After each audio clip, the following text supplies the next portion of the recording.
మన స్వాతంత్రం గురించి అయితే మాట్లాడా కదా. అయితే మగధా న్యూస్కి సంబంధించిన లక్ష్మి గారు మాట్లాడారు. నేను చాలా వరకు ఈ వీడియో ప్రోమో చూసా, తర్వాత అసలు కథ ఏంది, ఈ వీడియో సారాంశం ఏందని చెప్పేసి కంప్లీట్గా వీడియో చూడడానికి కూడా ప్రయత్నం చేశా. మొత్తం సారాంశమే చూసా, దీనికి మొత్తం సారాంశం చూసా. అయితే ఒకసారి మేడం గారు మాట్లాడే ముచ్చట్ని మీరు దయచేసి గమనించాలా. ఇక్కడ ఏంటంటే ఆర్టికల్ 30ని రద్దు చేయాలి అనేది వీళ్ళు బాగా మాట్లాడుతూ ఉన్నారు. భారతదేశం హిందూ దేశంగా ప్రకటించాలని చెప్పేసి మాట్లాడుతూ ఉన్నారు. తప్పులేదు.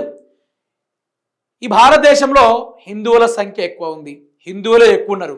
అట్లా అని చెప్పేసి ముస్లిం హిందువులు కొట్టుకోమని ఎక్కడ కూడా చెప్పలేదు.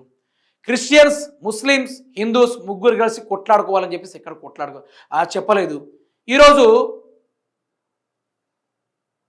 ఏదైతే జాతీయ జెండా ఉందో 3 రంగులు, 3 మతాలకు, త్యాగాలకు, శాంతికి, పచ్చటి పైరుకి సంకేతాలు ఇచ్చే ఆ జెండాని కాస్త ఈరోజు గోల్కొండ మీద, ఢిల్లీ గద్దెల మీద ఎగరాల్సింది ఈ జెండా కాదు, మనకు ఎగరాల్సింది కాషాయ జెండా ఎగరాలని చెప్పేసి మాట్లాడుతూ ఉన్నారు. నిజంగా నాకు అనిపిస్తూ ఉంది, భారతదేశాన్ని మతాల పేరుతోటి విచ్ఛిన్నం చేస్తూ ఉన్నారు చాలా వరకు.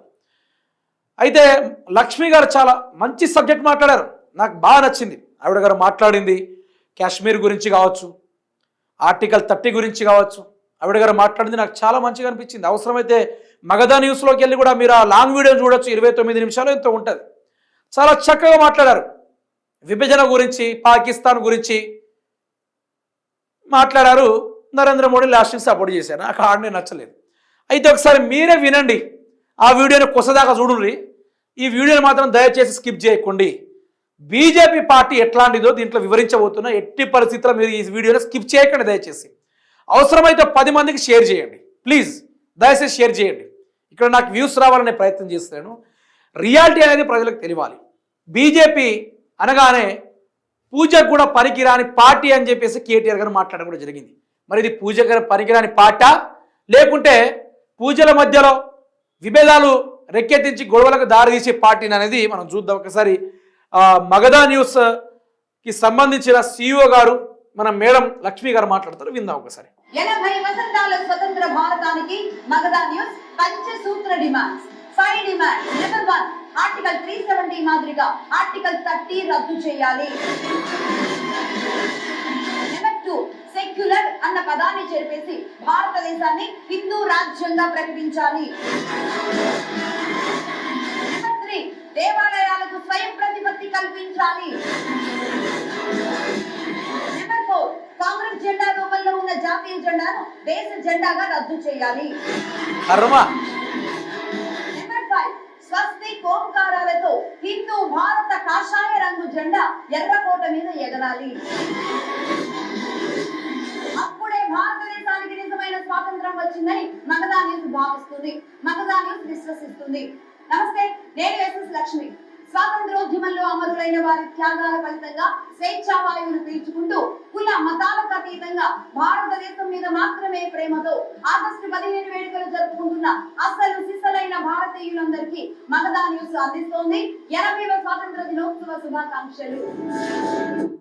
అయితే మేడం గారు నిజంగా చాలా బాగా మాట్లాడారు. నేను ఇక్కడ కొన్ని పాయింట్స్ అయితే చూడదలుచుకున్నా. ఆ యొక్క ఢిల్లీ గద్దెల మీద కానీ, గోల్కొండ గద్దెల మీద కానీ, భారతదేశ గడ్డ మీద కానీ హిందూ జెండా ఎగరాలని చెప్పేసి మాటలు మాట్లాడారు. ఇది చాలా వరకు జాతీయ జెండాను అవమానించినట్టు, చాలా వరకు మగధా న్యూస్ కోరుకుంటుంది అని చెప్పేసి లక్ష్మి గారు మాట్లాడడం కూడా జరిగింది. అదే 3 రంగుల జెండా కోసం తన ప్రాణ త్యాగాలు చేసి కనుమరుగైపోయిన సుభాష్ చంద్రబోస్ గురించి ఆలోచించారా మేడం?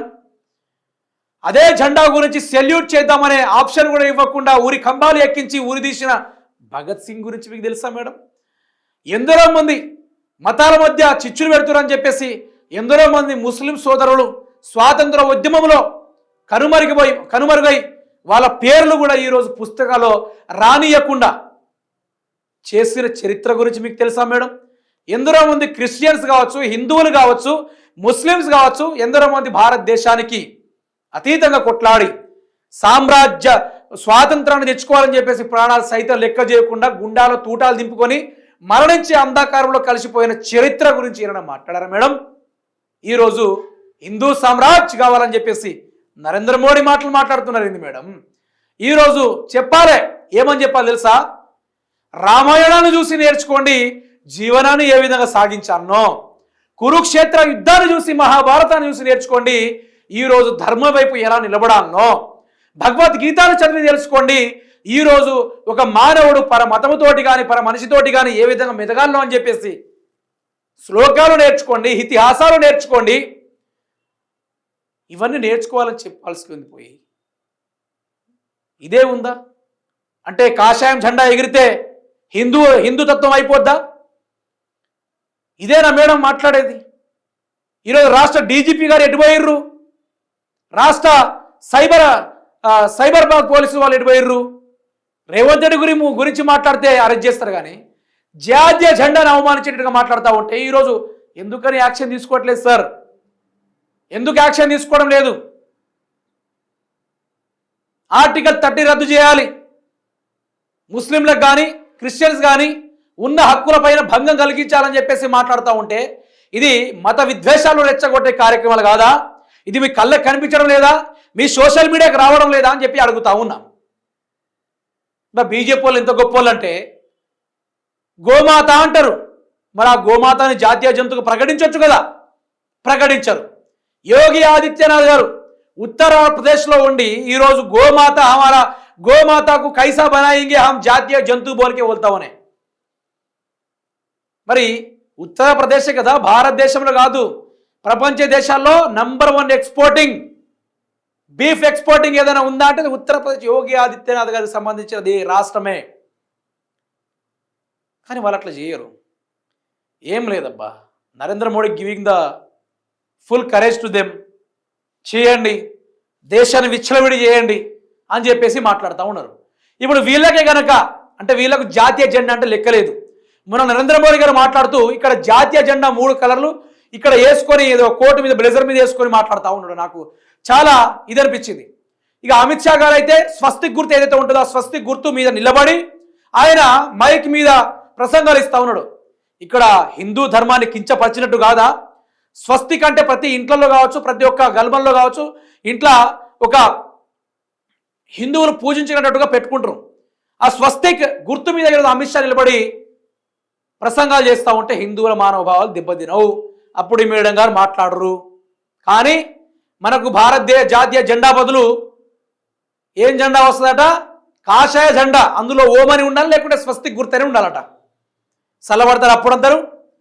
ఇది దేని గురించి మాట్లాడాలి?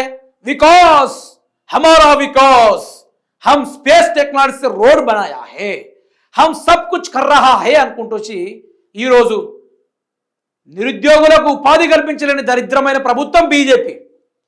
ఈరోజు ఎన్నికల్లో ఖర్చు పెట్టుకొని వేల కోట్ల రూపాయలకు ఈరోజు పేద ప్రజల యొక్క స్లమ్స్లో బ్రతుకుతున్న వారి జీవితాలను మార్చే దాని గురించి మాట్లాడరు. మీరు ఉద్యోగాల గురించి మాట్లాడరు, యువత గురించి మాట్లాడతారు, భవిష్యత్తు గురించి మాట్లాడరు. కానీ గడ్డల మీద హిందూ జెండా ఎగరాలి, మసీదుల మీద హిందూ జెండా ఎగరాలి, మసీదుల మొత్తం ముస్లింల వెనకాల పడాలి, ముస్లిం కొంపల మీద నిలబడాలి, క్రిస్టియన్స్ కొంపల మీద నిలబడాలి. ఇదా మీరు ఇచ్చే నినాదాలు? ఇదా మీరు ఇచ్చే స్టేట్మెంట్స్? తప్పు, చాలా తప్పు. ఇంకోటి చెప్తున్నా, ఇక మీరు బండి సంజయ్ గారు ఇక వీళ్ళకు గనక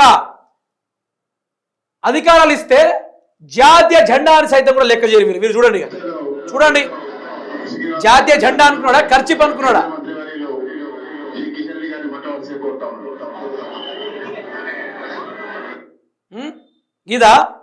ఇదేనా లక్ష్మి గారు మీరు కోరుకునే బీజేపీ స్వతంత్ర స్వేచ్ఛాకరమైన హిందూతత్వ మతతత్వ ఓంకారం స్వస్తిక్ గుర్తుకు సంబంధించిన బీజేపీ పార్టీ ఇదేనా? మరి ఈ బీజేపీ పార్టీకి సంబంధించిన పువ్వులు ఏం చేస్తున్నాయి? జాతీయ జెండా. ఈ జాతీయ జెండా కోసం నా భారతదేశంలో ఎందరో మంది ఉద్యమకారులు తమ ప్రాణాలు సైతం కోల్పోయి ఈరోజు వాళ్ళ చరిత్రలు కూడా పుస్తకాలు చిత్రీకరించకుండా రాజకీయాల ముందు గాంధీ నెహ్రూ వచ్చేసారు కదా, ఆ తీరుగా ఈరోజు వీళ్ళు వచ్చిరు. చూడండి, జాతీయ జెండా సైతం వీళ్ళకి లెక్కలేదు. ఇదేనా పద్ధత సోదరులారా? ఇది బండి సంజయ్ గారిని ఏం చేయాలి ఈ విషయంలో మీరే చెప్పండి. మోడీ గారు కూడా అట్లనే, మోడీ గారు కూడా అట్లనే. ఇంక వీళ్ళు మాట్లాడుతూ ఉంటారు. ఒర్రి తలకాయన వస్తుంది తప్ప నా దేశ ప్రజలు ఇంకా చైతన్యవంతం కావాలి. మతాల మధ్యలో ఉన్న చిచ్చులు పెట్టేటోళ్ళ మధ్యలో ఆగం కాకూరి దయచేసి. మతం గడప లోపలే ఉండాలా. అది మసీద్ అయినా లేకుంటే దేవాలయాలైనా చర్చలైనా గడప లోపలే ఉంటాయి. ఏదైనా కూడా బయటికి వచ్చి మసీద్ మీద శ్రీరామ్ జెండా ఎగిరిస్తాం, హిందూ దేవాలయాల గుడుల మీద ముస్లిం జెండా ఎగిరిస్తాం, ఇది కాదు కదా. హిందూ, ముస్లిం, సిక్, క్రిస్టియన్స్ సబ్ కుచ్ భాయ్ భాయ్ అనుకుంటా ఉన్నాం. ఆ రోజు అందరం వీఆర్ ఇండియన్స్ అని కొట్లాడితేనే బ్రిటిష్ వాడు పారిపోయాడు. ఈరోజు నాకు ఇవన్నీ చూసిన తర్వాత అనిపించింది ఏంటంటే, మనం ఛాయ్ తాగిన తర్వాత, ఇది నా డైలాగ్ కూడా కాదు, ఒక నార్త్కి సంబంధించిన వ్యక్తి మాట్లాడుతా అంటే విన్నా. మనం ఛాయ్ తాగి డబ్బులు ఇచ్చి రావాలి, రాజ్యాధికారం ఇవ్వద్దు, ప్రధానమంత్రిని చేయొద్దని చెప్పేసి మాట్లాడిండు. వికాస్ అన్నాడు. Where is the Vikas? Vikas ఎటు పోయింది మరి? వికాస్ ఏ దారిలో పోయింది మరి? దయచేసి నేను ఒకటే చెప్తున్నా, తెలంగాణ రాష్ట్రంలో కానీ భారతదేశంలో కానీ బీజేపీ और एक बार लहराया तो खत्म, बीजेपी और एक बार झंडा लहराया तो खत्म, देश का झंडा भी नहीं रखता, जातीय झंडा भी नहीं रखता, पूरा बदल देता, सिस्टम खराब हो जाता, पूरा हिंदू राष्ट्र बनाता.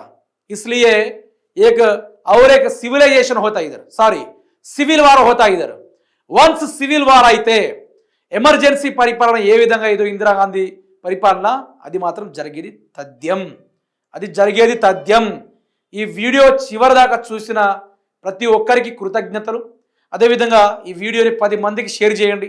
దయచేసి హిందూ ధర్మం మీద ప్రేమ ఉన్నోళ్ళు, ముస్లిం ధర్మం మీద ప్రేమ ఉన్నోళ్ళు, ఇండియా మీద ప్రేమ ఉన్నోళ్ళు 3 రంగుల జెండాని ఉంచకూడదని చెప్పేసి మాట్లాడుతున్న ఈ లక్ష్మి గారి యొక్క వీడియోని 10 మందికి షేర్ చేయండి.